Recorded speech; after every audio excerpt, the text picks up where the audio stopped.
আপনারা শুনছেন দৈতা হাজরা গোস্বামীর লেখা অট ভুতুরে, গল্প ৫, ভয়ঙ্কর। তিমিবাবু বললেন, আজ একটা বিশেষ জায়গায় যাব, একটা কাজে। স্যার তোমাকে নিয়ে যেতে বলেছেন। স্যার কোথায়? স্যার এখন ক্রোয়েশিয়াতে ট্যুর করছেন। ঠিক ট্যুর নয়, ভূতের খোঁজেই গেছেন গোস্ট কোস্টে, ওখানকার হন্টেড আইল্যান্ড। কোথায় নাকি কি সব উপদ্রব হচ্ছে। যাই হোক, তুমি উইপ্রোর অফিসটা চেনো তো? হ্যাঁ, চিনি তো। আমার এক দিদি ওখানে কাজ করে। ওর সামনেই দেখা করো রাত 10টার সময়। এত রাতে? বললাম তো, কাজ আছে। একটা জিনিস খোয়া গেছে, সেটার খোঁজ করতে হবে। আকাশ পাতাল ভাবতে ভাবতে রাত 10টার সময় উইপ্রোর অফিসের সামনে গেলাম। বেশ শীত পড়েছে। তিমিবাবু একটা কায়দার কালো জ্যাকেট পরে এসেছেন, চুলগুলো ব্যাক ব্রাশ করা, লম্বা মুখটা আরও লম্বাটে দেখাচ্ছে। আমাকে দেখেই আগে আগে এগিয়ে চললেন। আমি ওকে ফলো করতে করতে কার পার্কিংয়ের জায়গাটায় এলাম। সার সার গাড়িগুলো পেরিয়ে একটা সিঁড়ি ঘর মতো দেখতে পেলাম। বেশ অন্ধকার। তিমিবাবু একটা লম্বা টর্চ বের করলেন। ভেতরে একটা পথ চলে গেছে। এটা কি অফিসের নিচ দিয়ে কোনো গোপন রাস্তা? তিমিবাবু দেখালেন একটা লিফট। ভেতরে ঢুকে পড়তে বললেন। তারপর নিজেও ঢুকলেন। তারপর সুইচ টিপলেন। আমরা নিচে নামছি তো নামছি। কোথায় যাচ্ছি রে বাবা, পাতালে নাকি? লিফট খুলে বাইরে আসতেই দেখি একটা বিশাল গ্যারেজের মতো জায়গা। সার সার অনেক পুরনো গাড়ি দাঁড়িয়ে, রং উঠে যাওয়া মরচে পড়া সব গাড়ি। অদ্ভুতভাবে সেগুলো সব লোহার চেন দিয়ে মাটির সঙ্গে শক্ত করে বাঁধা। আমরা ভেতরে ঢুকতেই কোনো কোনো গাড়ির হেডলাইট জ্বলে উঠল, কোনোটা বা ঘড় ঘড় করে হিংস্র জন্তুর মতো শব্দ করে উঠল। তিমিবাবু বললেন, ভয় নেই, ওরা কিছু করবে না। একটা লোক ভেতরে একটা ল্যাপটপ নিয়ে একটা অফিস মতো ঘরে বসেছিল। ওখানে আমরা যেতেই লোকটা উঠে দাঁড়ালো। রোগা, প্রায় রক্তশূন্য চেহারা লোকটার, গলায় একটা কাটা দাগ। তিমিবাবু পরিচয় করিয়ে দিলেন, ও বনবিহারী, ওরফে বুনো। ট্রেনে কাটা পড়েছিল, এখন এখানে এই ভুতুরে গাড়িগুলোর দেখাশোনার কাজ করে। আমি বললাম, কিন্তু ও, এখানে সব জায়গাতেই দেখো সবুজ রঙের আলো লাগানো আছে। এই আলোয় যে কোনো অশরীরীকে দেখা যায়।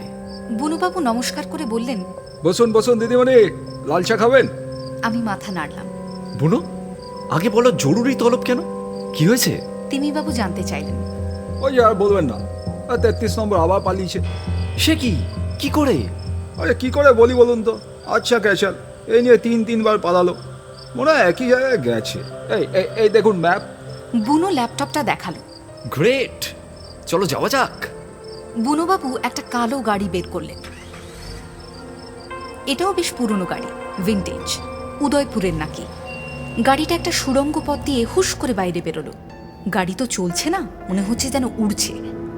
গাড়ি চালাতে চালাতে বুনোবাবু আমাদের সঙ্গে কথা বলছেন। যখন মাথাটা পুরোটা পেছনে ঘুরিয়ে, তখনই তিমিবাবু ধমক দিচ্ছেন।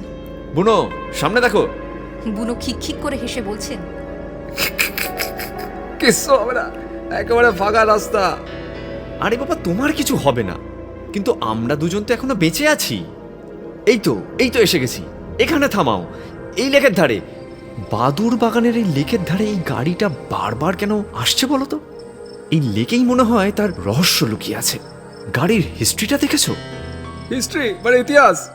ও তো ইতিহাস আর চোখে মুখে গেছে। 1 সপ্তাহ আগে লেকের জলে তো প্রখ্যাত অভিনেতা অভয়বাবুর লাশ পাওয়া গেছিল। সেটা পুলিশ কবে উদ্ধার করেছে, কেস চলছে। তিমিবাবু, আমি আর বুনোবাবু গাড়ি থেকে বেরোলাম।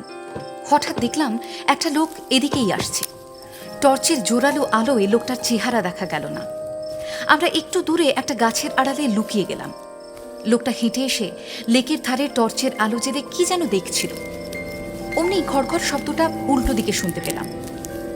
উল্টো দিক থেকে তীব্র বেগে গাড়িটা এসে লোকটাকে ধাক্কা দিল। লোকটা কাটা কলা গাছের মতো উল্টে পড়ল। গাড়িটার আলো তখনও জ্বলছে, নিভছে। গাড়ি না একটা বিশাল কালো চিতা, ঠিক বোঝা যাচ্ছে না।